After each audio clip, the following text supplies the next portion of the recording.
Welcome to our new series, The 200 Movie Challenge. Our goal this year is to watch 200 movies that we haven't seen yet.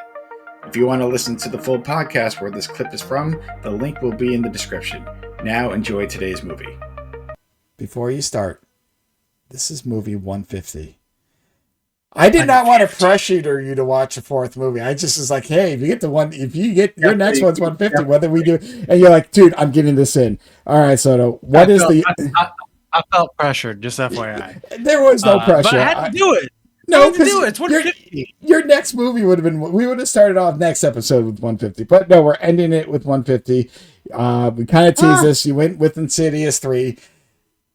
Go ahead, floor is yours. Insidious 3. Say hello to the sequel, Insidious: The Last Key. And okay, I'm happy I have YouTube TV. So I have YouTube TV because I watch football. And I just discovered recently that YouTube TV has like an on-demand. And Insidious: The Last Key was on demand. So I said, fuck it, easy watch. And yeah, as I'm doing this 100 movie challenge, a lot of times, because I have the TV in the living room, I have to say, I have to get buy-in from my wife and being like, what's the easy? Because if I can convince her to watch a movie, then it's easy peasy. And so that's why the Insidious movies, I have been watching them. So, because if I'm like, hey, you want to watch the next Insidious? She's like, absolutely. And it's like, I get a movie in. And so that's kind of like what Insidious: The Last Key was. I was like, fuck it, let's get this caught up. And yes, I will be watching Insidious: The Red Door very soon. I would probably say that sooner rather than later. Okay. But this one again, it goes back to, so we're back in time still. So with Insidious 3, we went back before Insidious 1, and we gave some backstory to Elise, this medium, and things she was going through.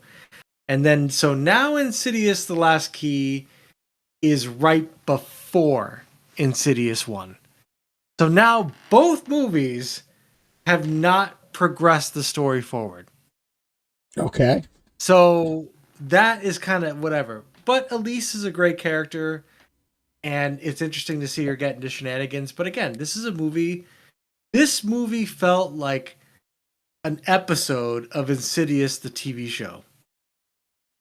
And I'm not saying that's a bad thing. I like plenty of TV shows, but I felt that it was very okay, what are we doing? Just it felt like filler. So I watched it. I enjoyed it, but I don't feel like it added a heck of a lot to the franchise. It does at the end connect directly to Insidious 1. And so you're like, oh, okay, that's how it all started. But I've only seen 2 Insidious movies. It's a fucking saga where all of a sudden I'm going to be interested in how you connected it to the first fucking movie. You had 2 movies, then you had 2 prequels. What the fuck happened? Why aren't we moving forward anymore? So yeah, it was okay. And the next movie I watch will be Insidious: The Last Door, or The Red Door, not The Last Door. I assume that will be moving the story forward because it's got the characters on the front that I remember from Insidious 2. So hopefully that goes in the right direction, but it's like, I'm okay with one prequel going back in time. Fine. Give me some lore, whatever. But back-to-back movies, I'm like, what the fuck? And I mean, the demon was kind of cool. I guess his name is Keyface, and he, there was a really cool part where he put his, little key finger in somebody's throat and then turned it, and then, you couldn't hear their voices anymore. And the jump scares were there, as the same, throughout the franchise. But it felt like this was a made-for-TV movie. For me. Oh, okay. Yeah, I was looking up The Red Door. I'm not going to spoil anything for you. I don't know much, but yeah, I think no, I think you're right on. It continues from there. I was just curious, but nothing spoiled. I just saw a tagline, which I'll save you from. Yeah, no, I mean, so let me ask you a question, because Insidious Chapter 3 was a prequel. Yeah. And this was, would this, you just said it. You said because you watch these kind of back to back and they did not progress the overall Uh-huh. story. But my question to you Mhm. is, say you had like a 2 week break, or just would have it been more enjoyable, or would have, because you didn't know it was a, did you know it was a prequel going in, or you just would like, I No, I you did just, not. yeah. So I I didn't was know just what it was curious. about. Yeah. Okay.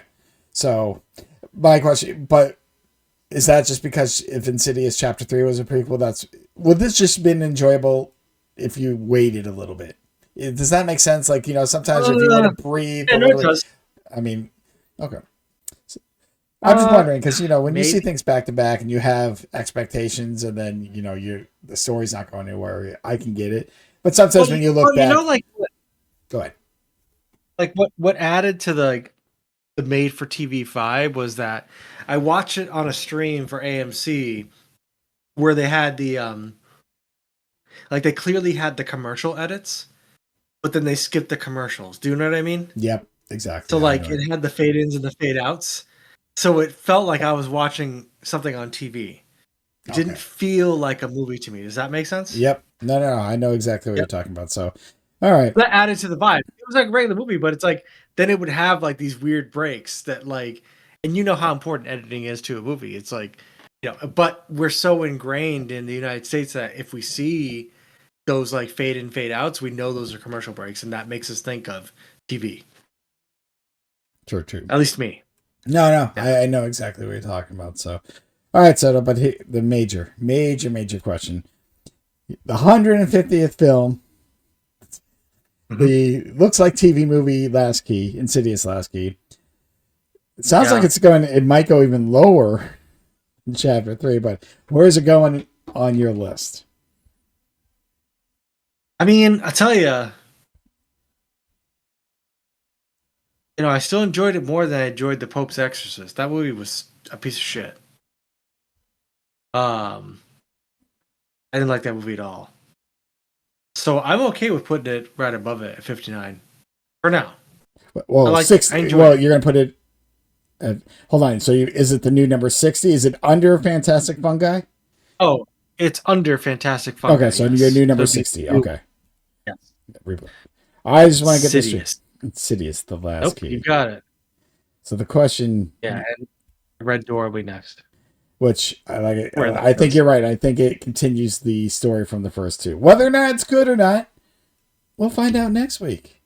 But I so, mean, I could have skipped it, but I don't want to. I'm not a skipper. no, I don't skip shit. when you're in it, you have to watch the shit to get to the good. Yeah. It's all there. But Soto, Mhm. that's 150 films. Oh God, it's 50 heavy. more to go in about 3.5 months. So we How keep are you up going to do it? easily, because if you think about it, even if we took 2 weeks off in September, that's basically 2 a week there. But I would like I said, if we can get it done a week early, I would like the final episode to still be in 2025. But we'll see Yeah. what we'll see what happens. But yeah, so we're going to continue No To Be September for the next couple of weeks. We are going. Soto started kind of spooky season early, but by the sounds of it, these It's going movies to aren't really continue. spooky. It's okay. You know what? It's what you're watching. I'm just saving some for October. I don't know what I'm watching next week, but as usual, I'll pop something on. Maybe it'll be good, or maybe it'll be shit like on the line. I don't know. Either way, if you're hearing this end, uh, nothing more to say. We always say just comment anything. We'll watch films, as long as we haven't We seen do. it, and just Mhm. watch some good movies, people. Yes, hit play. That's it. That's all. Is it?